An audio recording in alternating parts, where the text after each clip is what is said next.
want to let all of you know that coming up noon Eastern time on Monday, Ashley Webster is going to be with you. How can you protect your portfolio from a slew of bankrupt businesses? Peter Kaufman, Gordian Group President, joins us with the Inside Scoop. Don't miss that interview. He's going to be on the air with Ashley Webster on Monday. Very much. Well, coming up, how can you protect your portfolio from the next blockbuster bankruptcy? Peter Kaufman of the Gordian Group up next on Fox Business, giving you the power to prosper.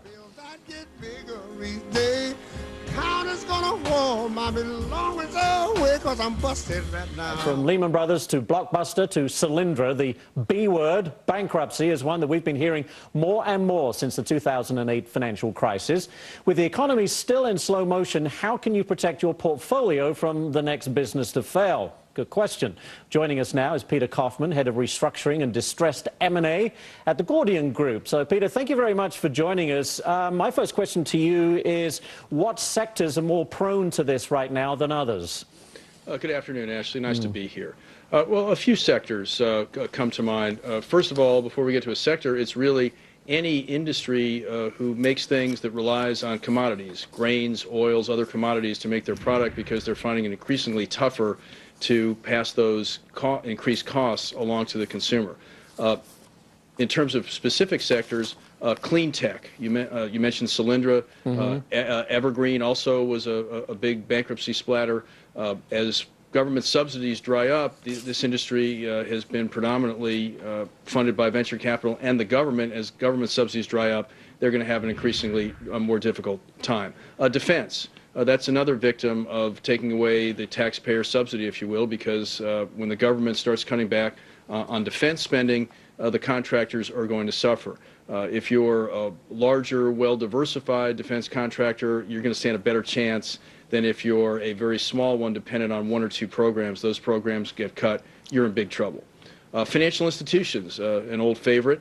The big banks, the money center banks, are still concerned about future write-downs, but it's the regional banks that continue to be of concern. The FDIC has aggressively gone after a lot of the regional banks for what's in their portfolio. I still believe that a lot of these banks haven't written down fully all of their loans that they ought to, particularly in the real estate loan segment.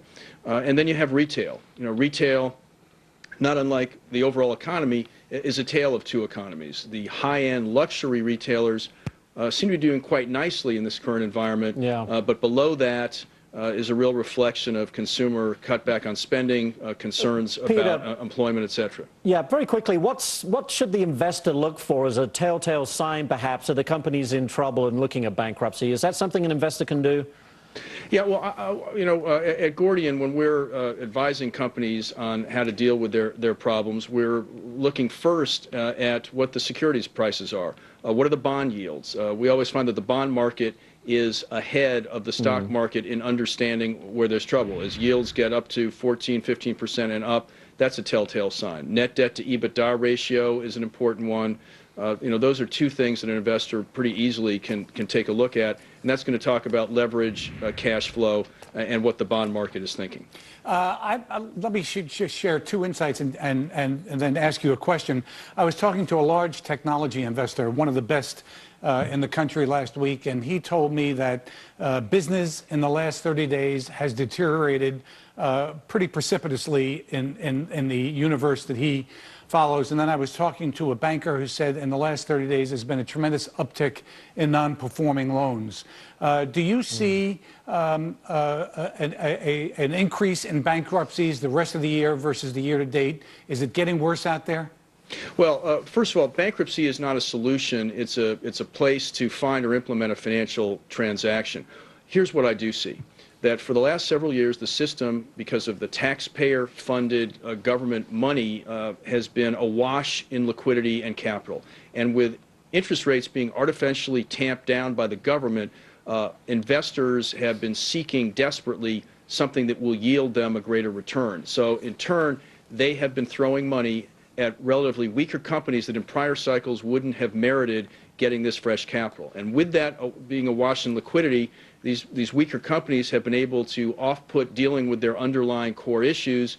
They've refinanced their debt. They haven't cut their debt. Their operations haven't necessarily improved, but they're keeping the ship afloat. Today, really since July, you've seen high yield spreads widening, meaning that the market is getting increasingly risk averse. There's a fear out there that with the downturn in the economy that seems to not only be here but perhaps getting worse, investors are being a lot more wary about whether they're going to bail out these weaker companies. David, here's the issue. I mean, people don't want to feel like they need to be rich to get old. They don't want to feel like their 401k is on the line every day, right? Because it matters. Our choices now matter. Our investment choices matter now to our standard of living and retirement. What is exactly, in specific detail, what advice do you have for investors and how they can play the bankruptcy angle that you're talking about? Well, bankruptcy investing is not for the faint of heart. Let me start with that. And if you're concerned about being rich when you get old, unless you're an expert in the field, if you have some portion of your portfolio that you'd like to have a higher risk-reward ratio, you might want to invest with some of the bankruptcy pros, the restructuring pros. But if you're interested in your safety and security, I'd be running for the hills in some of these sectors and companies where you see the red flags that I outlined before. All right, very good. Peter Kaufman with Accordion Group. Thank you so much for sharing your thoughts on bankruptcies. Thank you very much, Peter. You're welcome.